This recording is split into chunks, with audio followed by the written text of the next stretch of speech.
দেখুন, কুরবানির গরু কুরবানি নিয়ে কলকাতাবাসী ও পশ্চিম বাংলা বড় ডিসিশন নিয়েছেন আন্তর্জাতিক মুফাসসিরে কোরআন ইয়াসিন হুজুর।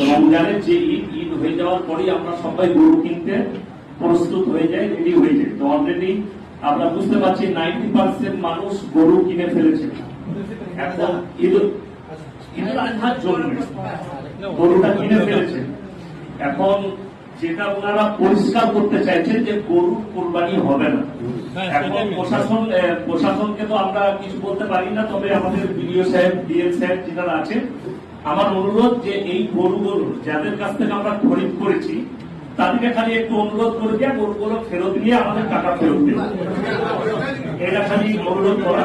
আর যদি না ফেরত দিতে চায় তার নামে থানায় কমপ্লেন করা হবে, থানার বাবুরা আধিকারিকরা আমাদের টাকাটা ফেরত দেওয়ার ব্যবস্থা করে দেবে। এটা বলি হয়ে যাবে।